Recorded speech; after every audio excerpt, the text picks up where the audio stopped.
Selamat malam pendeta. Mau bertanya, apakah hari Sabat bisa menyanyikan lagu Indonesia Raya? Wah, ini pertanyaan nih. Kalau 17 Agustus kena hari Sabat, Pak Pendeta, Indonesia Raya. Bahkan di beberapa seremoni khusus di peribadatan pun seperti Kampore kita beberapa itu. Ya, betul. Kampore ada Indonesia Raya. Silakan Pak Pendeta. Terima kasih untuk pertanyaannya, karena ini adalah tajam, tanya jawab Alkitab malam. Kita kaitkanlah dengan Alkitab. Siap Pendeta. Kita mau tanya, apa saja yang Alkitab katakan tentang apa yang kita patut lakukan atau tidak patut lakukan pada hari Sabat. Ya, jadi kita tidak hanya bahas mengenai menyanyikan lagu Indonesia Raya. Itu hanya salah satu contoh. Coba kita buka beberapa ayat di dalam Alkitab yang sudah sering kita baca, Keluaran 20 ayat 8 sampai 11. Kita mau baca ini ayat-ayat semua.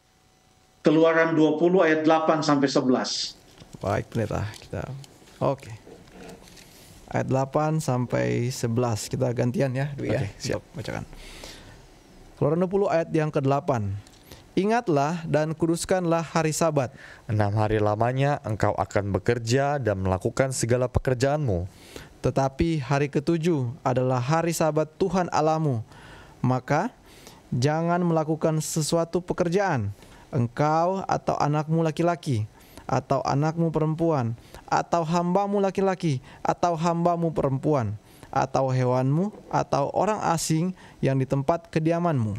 Sebab 6 hari lamanya Tuhan menjadikan langit dan bumi, laut dan segala isinya, dan ia berhenti pada hari ke-7. Itulah sebabnya Tuhan memberkati hari Sabat dan menguduskannya.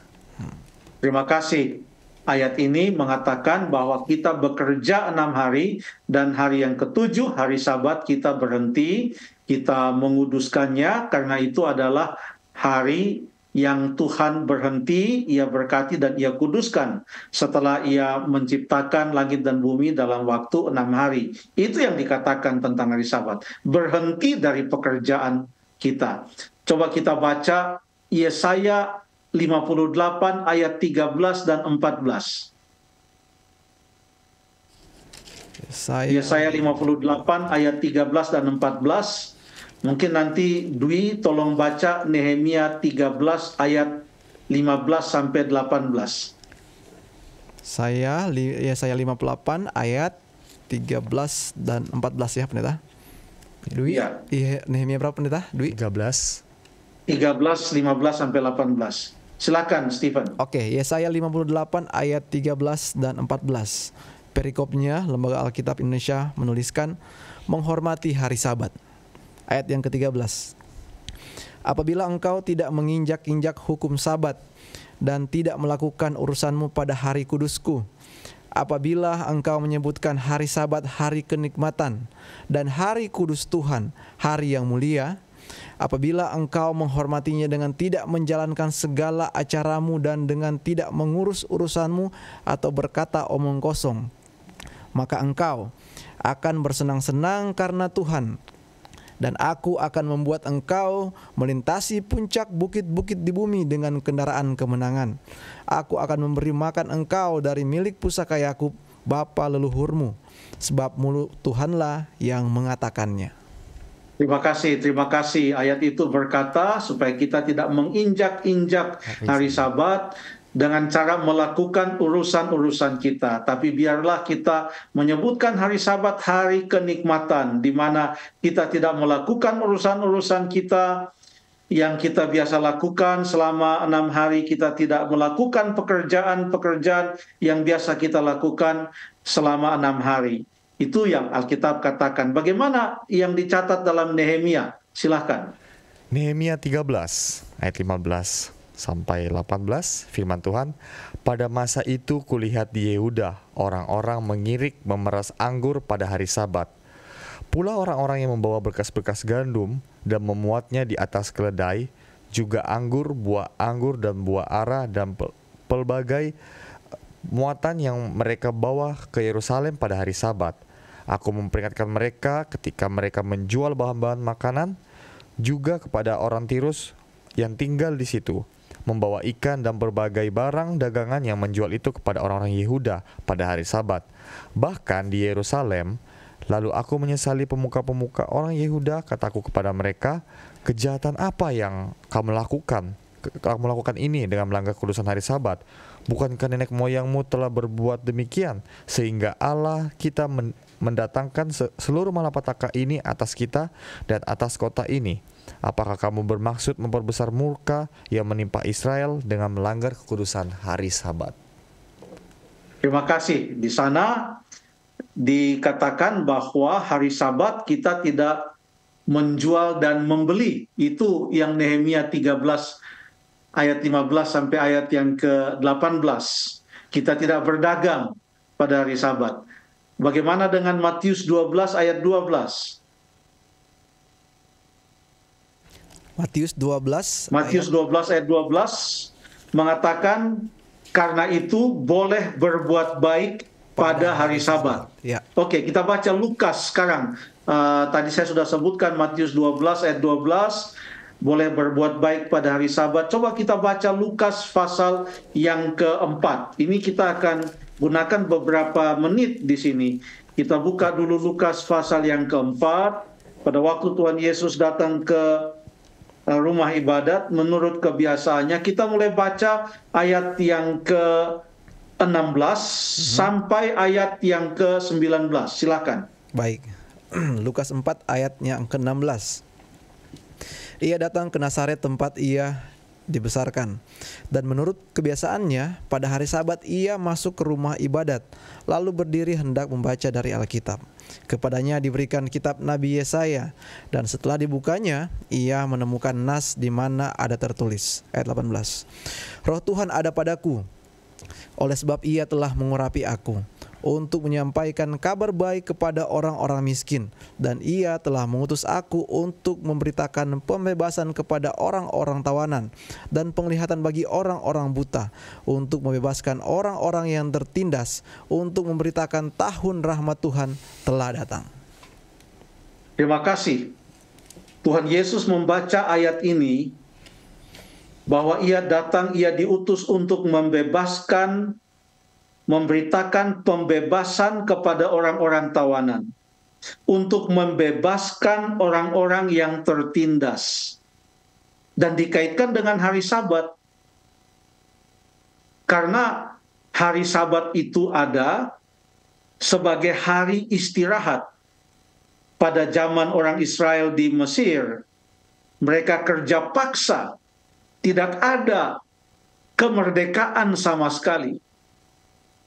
Dan pada waktu mereka sudah keluar dari Mesir, hari Sabat yang sudah dimulai di Taman Eden itu, yang diinstitusikan oleh Allah sendiri, diingatkan lagi kepada mereka. Sehingga dalam Ulangan pasal yang ke-5, secara khusus untuk orang Israel, dikaitkan dengan mengingat bahwa dulu mereka adalah hamba. Sekarang mereka adalah orang-orang merdeka. Oleh karena itu, kuduskanlah hari Sabat untuk memberikan tanda bahwa mereka adalah orang-orang merdeka. Jadi, hari Sabat ada kaitannya dengan pembebasan dari ditindas atau penindasan, pembebasan dari tawanan. Dan itu Yesus bacakan ayat-ayat itu pada waktu dia berdiri di dalam rumah ibadah pada hari Sabat. Dia baca dari buku Yesaya. Dia baca dari buku Yesaya pasal yang ke-61 itu kalau tidak salah. Jadi sekarang kita boleh katakan bahwa hari Sabat ada kaitannya dengan pembebasan dan kebebasan dari tawanan dan penindasan. Hari Sabat ada kaitannya dengan kemerdekaan. Sampai di situ apa kira-kira Dwi dan Stephen bisa mengikuti ayat-ayat tadi? Bisa Pak Sangat Pendeta. Rita. Sangat bisa. Oke, terima kasih. Sekarang Kita ingat pada waktu orang-orang Israel itu menjadi tawanan di Mesir. Dan kita tahu mereka dibebaskan secara mujizat, mereka keluar dari Mesir. Pertanyaan kepada Stephen, benar atau salah? Begitu mereka keluar dari Mesir, maka mereka betul-betul sudah bebas dan tidak ada lagi ketakutan. Atau apakah masih ada ancaman begitu mereka meninggalkan pintu gerbang Mesir? Masih ada ancaman pendeta, mereka perlu berjuang. Oke, boleh kita ingat pada waktu mereka dituntun dan mereka tiba di tepi Laut Merah. Apa yang terjadi? Di tepi Laut Teberau, apa yang terjadi? Ternyata masih ada ancaman. Orang-orang Mesir dan Firaun sendiri, baca ceritanya di dalam Keluaran pasal yang ke-14. Keluaran pasal yang ke-14. Mungkin kita buka saja Keluaran pasal yang ke-14. Di mana Firaun bertindak untuk penghabisan kali. Ia mau memastikan kalau boleh membawa kembali orang-orang Israel dari tawanan. Jadi orang-orang Israel sudah sangat ketakutan, dan di dalam Keluaran 14 inilah diceritakan mengenai mujizat Laut Merah itu terbelah menjadi dua sehingga ada tanah yang kering melalui mana orang-orang Israel itu menyeberang. Lalu kemudian kita baca di dalam pasal yang ke-14 ayat yang ke-27. Coba kita baca ayat yang ke-27. Musa mengulurkan tangannya ke atas laut. Ini setelah orang Israel menyeberang semuanya. Maka menjelang pagi berbaliklah air laut ke tempatnya itu, sedangkan orang Mesir lari menuju air itu. Demikianlah Tuhan mencampakkan orang Mesir di tengah-tengah laut. Berbaliklah segala air itu lalu menutupi kereta dan orang berkuda dari seluruh pasukan Firaun yang telah menyusul orang Israel itu ke laut. Seorang pun tidak ada yang tinggal dari mereka. Baru setelah itu orang Israel betul-betul merdeka dan bebas dari ancaman orang Mesir, karena usaha penghabisan dari orang-orang Mesir betul-betul telah digagalkan. Orang Israel berhasil menyeberang melalui laut itu, dan orang-orang Mesir yang mengejar mereka mati di dalam laut itu. Saya mau sekarang kita lihat pasal selanjutnya. Pasal selanjutnya di dalam pasal yang ke-15. Setelah mereka berhasil menyeberang, apa yang terjadi? Saya mau Stephen tolong baca di dalam Keluaran pasal yang ke-15 ayat yang pertama. Keluaran 15 ayat yang pertama. Ya. Pada waktu itu Musa bersama-sama dengan orang Israel menyanyikan nyanyian ini bagi Tuhan yang berbunyi, "Baiklah aku menyanyi bagi Tuhan, sebab ia tinggi luhur. Kuda dan penunggangnya dilemparkannya ke dalam laut." Terima kasih. Setelah mereka berhasil menyeberang, merdeka secara tuntas dari orang-orang Mesir, apa yang mereka lakukan? Menyanyi, pendeta. Menyanyi mereka. Menyanyi. Ini nyanyian apa namanya ini? Nyanyian pembebasan harusnya Pak Pendeta ya. Nyanyian kebebasan. Nyanyian apa ini? Nyanyian bahwa mereka telah merdeka. Nyanyian kemerdekaan. Mereka memuji Tuhan yang telah membebaskan mereka dari ratusan tahun mereka diperhamba oleh orang-orang Mesir. Karena kemerdekaan itu datangnya dari Tuhan. Jadi mereka memuji Tuhan. Waktu mereka menyanyikan lagu itu, mereka sungguh bersuka cita. Kalau bukan Tuhan, mereka tidak bisa mendapatkan kemerdekaan itu. Ambil kesimpulan sendiri, Stephen dan juga Dwi. Apakah boleh kita menyanyikan lagu kebangsaan kita, tanda kita telah merdeka dari penjajahan, tanda karunia Tuhan yang memberikan kemerdekaan bagi kita pada bangsa kita. Jawab, saya akan nyanyikan lagu itu. Kalau memang pada saat itu bertepatan dengan suatu saat khusus, agar kita menyanyikan lagu itu dengan penuh sukacita, bersyukur kepada Tuhan untuk kemerdekaan yang Tuhan berikan kepada kita. Terima kasih.